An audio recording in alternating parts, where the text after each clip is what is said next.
Major changes are coming to the New York Yankees, and they are coming imminently, as this is absolutely devastating for the team, as the Yankees, they're staring down the barrel of a lot of things changing, as Aaron Judge's career with the Yankees has been nothing short of an absolute crime. The Yankees have one of the great players in modern baseball history, one of the greatest hitters that we've ever seen grace the baseball field. Yet throughout that time, unlike most great Yankees, Aaron Judge is yet to win himself a World Series. Many Yankees, who are some of the Yankee greats, have stacked their hands full of rings, winning up to 5-6 championships. However, Aaron Judge is stuck with a goose egg. He has absolutely no team accolades to show for his great MLB play and for his legendary career that he's been through. The only thing there is to show is that the Yankees made the World Series and just got absolutely picked apart and dismantled by the Los Angeles Dodgers pretty swiftly. So obviously, in Judge's career, when you become a Yankee great, you highly doubt your career when you're 34 years old to be looking like this. However, that is what Aaron Judge is looking at, and there's no way to change things now, as Aaron Judge has now been with the Yankees since 2017, really 2016, but he played for like a little bit, and that didn't really count, though he did hit a home run as first at bat, but not the point, excuse me. Look, what happens is pretty simple. Since 2017, when Aaron Judge set the world on fire and showed up, the man had been one of the best players in the MLB. We didn't really ever see that slow down, and all we've seen since then is the Yankees, well, they tried to put a great team together, adding Giancarlo Stanton onto the squad, making what looked like a stacked up Yankees team, especially when it came to power hitting, also getting great contact hitting and fielding in DJ LeMahieu. And ever since then, ever since DJ got old and is no longer with the Yankees, even though it's weird to think he even played for the Yankees this year, but he did, Giancarlo Stanton never really stayed healthy, and now what we look at is a situation where Aaron Judge, through now 2025, is yet to win a championship with the New York Yankees. The Yankees were the favorites for most of the year to go to the World Series out of the American League. However, instead, they didn't even win a series. They won a wild card series in 3 games, almost lost that, but they didn't. They made it to the ALDS, where they would ultimately get just absolutely picked apart by the Toronto Blue Jays outside of one game where the hitting actually showed up. The Yankees had no hitting at all, and on top of that, we just saw once again what has been nothing short of absolutely poor, abysmal management by Yankees manager Aaron Boone. And on top of that, many outside of Aaron Boone also do want to see Brian Cashman get axed as well from this team, just understanding that everything regarding the New York Yankees has been an absolute flop up to this point. The Yankees have been unable to find any sort of traction or success, and now with everything kind of barreling down into this situation where Judge is in his mid-30s, Stanton's older, the core, we don't even know what it's going to look like over the next couple of years. Fans want these guys gone. There's no way around it. It's just what they want to see happen, and it's understandable. I mean, let's look back when the Yankees won their last World Series in 2009. I was 8, by the way. I'm 24 now, so I have not seen a single team that I root for win a championship. I'm not a New York Giants fan. I'm a New York Jets fan, so I've not seen one New York team, really any team, because the only teams I like are the Knicks, Yankees, and Jets. I mean, don't get me wrong, I'm a LeBron James fan, so it's cool when he wins a championship once in a while, but that's really not doing anything for me. I'm not moved by that. What I'd be moved by is seeing one of the teams I loved and grew up loving win something. But no, the only time I got to see that, I was 8 years old and probably didn't even watch the game because I was 8, so I was probably asleep and at school the next day. Look, A-Rod in the postseason when the Yankees won had a 1.308 OPS. Right below him was Hideki Matsui with a 1.136. Derek Jeter had a 995. Jorge Posada had a 765. And Johnny Damon had a 755. Alex Rodriguez, who is the Yankees' best player, easily the best offensive player the Yankees had by far. If you want to say it's Derek Jeter, sorry, you don't know ball or you just hate A-Rod, but A-Rod was always better than Jeter. We all know that. Anyone who thinks otherwise, you don't know ball. But A-Rod, the Yankees' best player, he actually had help. Brian Cashman went out there and got him help. George Steinbrenner was willing to spend money to get him help. What has Aaron Judge gotten? Giancarlo Stanton, who for the most part has been great. And I understand Aaron Judge has been bad in the playoffs outside of this year. It's not lost on me. But the man has never had help on offense. It's always been something. Oh, the Yankees have a great contact hitter in DJ LeMahieu. Want to know the rest of the contact? Nobody. On top of that, oh, they have Giancarlo Stanton, which is great. Who's after the 4th hitter? Is it anyone good? No. The Yankees don't build proper baseball teams, and because they don't build proper baseball teams like they used to, where they had a great contact hitter in Derek Jeter, where they had a great contact hitter in Johnny Damon, who would also lead off sometimes, they don't have that. They don't have that. Trent Grisham is not a leadoff hitter. Why did he lead off? Beats me. It's really frustrating to watch as this man has done everything in his power for this team. And for the Yankees, the team that never fails its star players, to just fail Aaron Judge so miserably. It's absolutely disgusting to watch. I mean, look, as Mike Axisa said from Yahoo, or not Yahoo Sports, excuse me, CBS Sports, excuse me.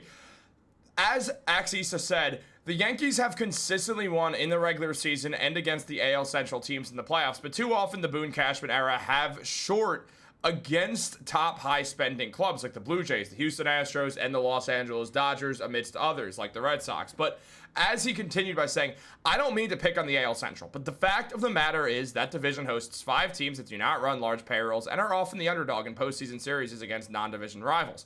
The Yankees have bullied the Cleveland Guardians, Minnesota Twins, and all the other ones at points in October.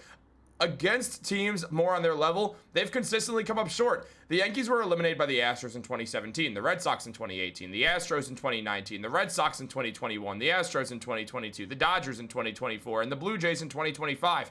When it happens 2 or 3 times, it's frustrating, but it's baseball. We now have almost a decade of evidence, which is also Aaron Judge's whole career, that against top competition on the game's biggest stage, the Yankees are not up to the task, which is very clear here. And he continues by saying, there is not much reason to expect the Yankees to replace Aaron Boone, who in February signed a 2-year contract extension that begins next season. There are a lot of careless mistakes with this team, though, and a lot of questionable decisions in October. That reflects poorly on the manager. 8 years is a long time for any manager, and yet Boone seems likely to get a 9th.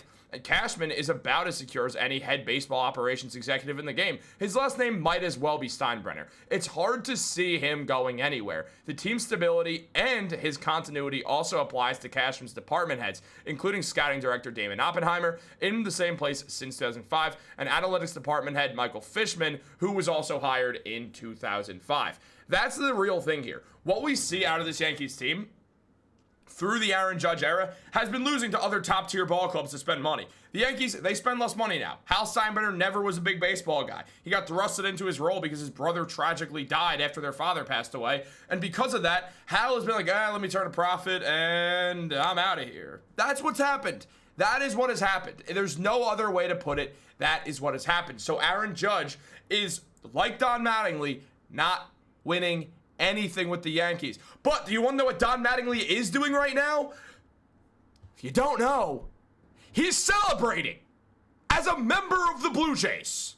I will drive to Toronto myself to get him to be the manager of the Yankees.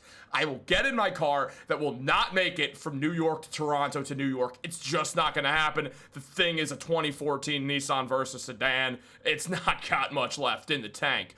But I will drive. I'll walk. I'll carry Don Mattingly on my back. I will take him, throw him in a barrel with me, and fly down Niagara Falls if I have to get someone who's competent like him to coach this Yankee team. Because I cannot stand looking at Aaron Boone for one more day. Aaron Boone seems like a really nice stand-up guy who I'd like to have a beer with.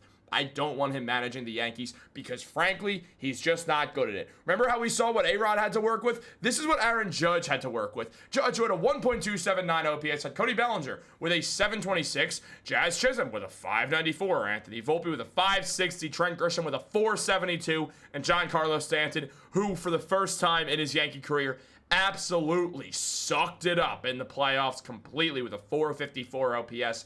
It was brutal to watch this. The Yankees do not add the same talent that they used to add because they don't want to spend the money to do it. And Aaron Boone has his head up his ass, so he doesn't know how to coach. That's the issue here. Austin Wells played every game with the Yankees in the playoffs and had 227 batting average and OPS. That was a 488. A 488. And Boone said it wasn't hard to pick him over Ben Rice. Why? Why? As Yankee fans, it's unsurprising to see that we all want Brian Cashman gone. We see a bunch of fans here, Jimmy Randazzo, saying that the worst part about winning last night is that we weren't swept, and Aaron Boone will undoubtedly be back next year. The guy literally has 9 lives. I am sick. We see Lorenzo on Twitter say, Aaron Boone has brought nothing to the table, just straight BS and stupid cliche quotes. If he's back next year, it'll be a failure again. Luke Grant said, Aaron Boone should have been fired 7 years ago, and I'm not being hyperbolic. I agree. I wanted him fired 7 years after 2019 too.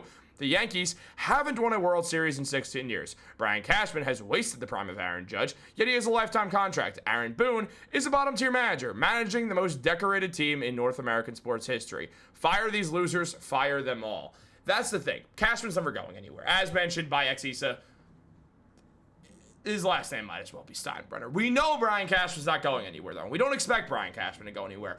But there's no reason why Aaron Boone should still be managing this team. I don't understand it. I just don't get why he still manages the team. And honestly, I don't know if there's ever going to be a rhyme or reason. It didn't make sense when they hired him. It seemed like a weird move at the time. It's not like he's a Yankee legend. I know he had the home run. But outside of that, that was the one half of a season that Aaron Boone even played for the Yankees. It's not like he was some 11, 12, 13, 14, 15-year Yankee veteran. He wasn't. He hit a home run, so people know who he is. He sucks. He's a terrible manager. It's brutal to watch. I don't want to see it anymore. I'm sick of it. I'm sick of it all. I really am. Ryan McMahon, through the playoffs, had a .286 batting average with 4 hits, a home run, 2 runs scored, and an RBI in his 6 games that he appeared in with an .833 OPS.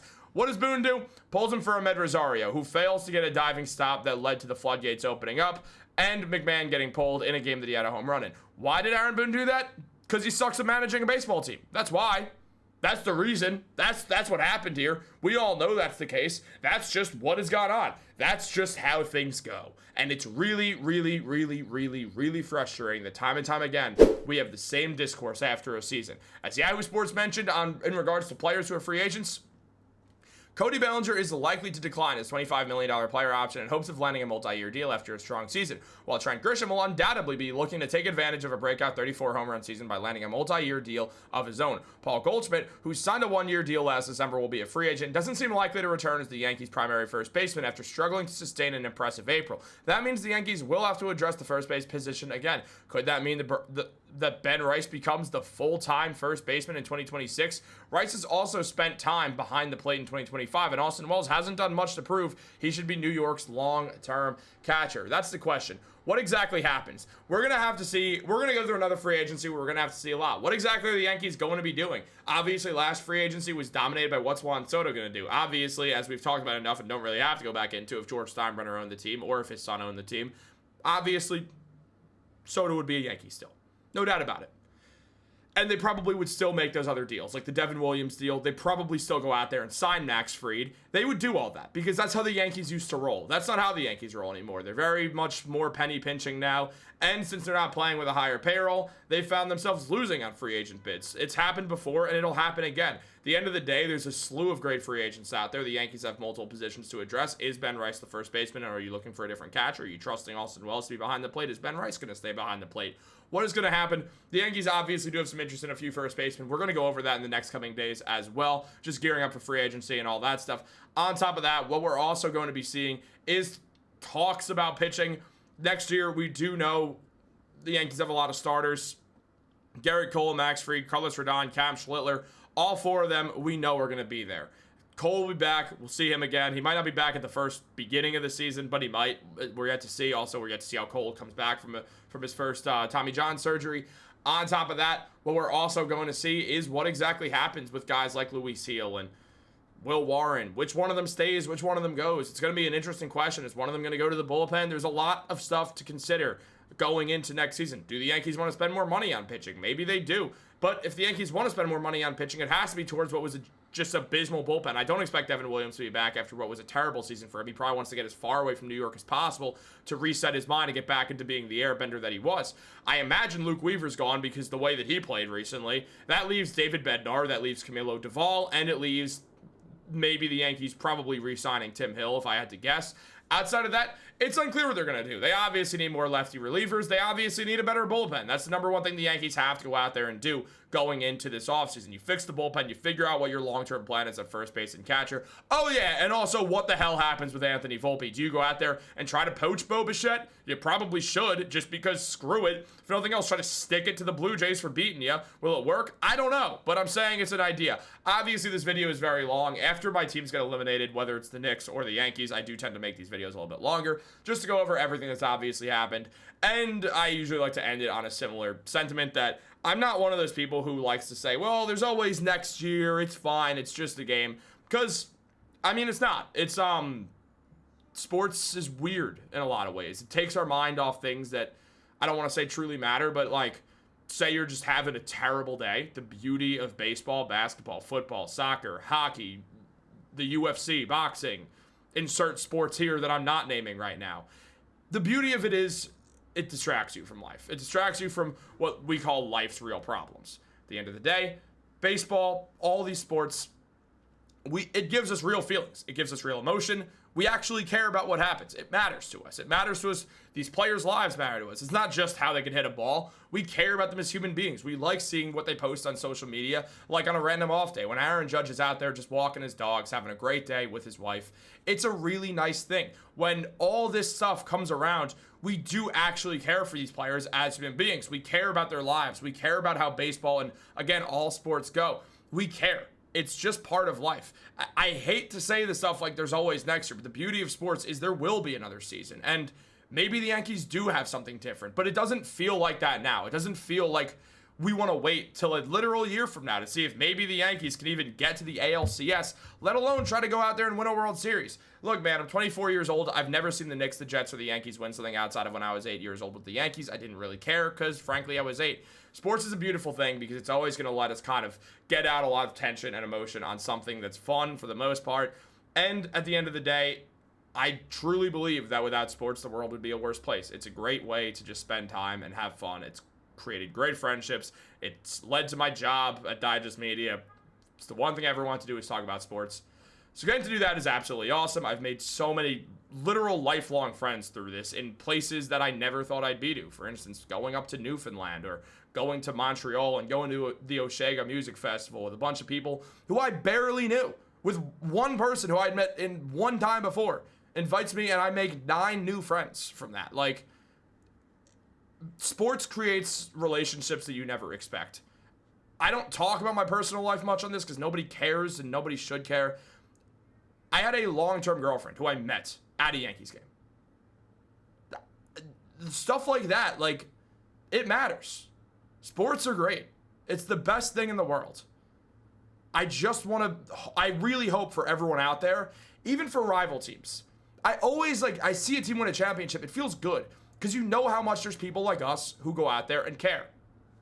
And that matters. And it's going to continue to matter. And all of a sudden, it's going to be April. Baseball's going to be back. We're going to get that good feeling of hope that anything is possible. And this is the longest YouTube video I have ever made in my entire life. So I'm going to wrap it up because we're at 18 minutes. But, look, I'm never going to stop making Yankees content. I'm never going to quit Yankees Digest. As long as I'm breathing, I'm going to be making videos on this channel. I hope you guys are enjoying the content that we make out here.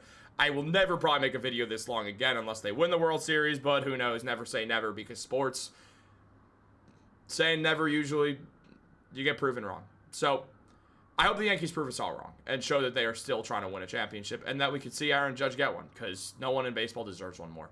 And shout out to all the Yankee fans over the years, the ones who have stopped me and said they like my content, or whether it's about Knicks Digest or Jets Digest or anything like that. All the compliments I've gotten on this channel, it does mean the world to me. It matters a lot. And it's going to continue to matter. And I say this like I'm saying goodbye, because we're saying goodbye to this Yankee season. But I'm going to see you guys tomorrow. So like this video, subscribe, turn on post notifications. I'll catch you tomorrow. Free agent news starts now. Have a great day. Have a great night. Have a great rest of your week. Have a great life. Again, sounds like I'm leaving forever. See you guys in like 10 hours.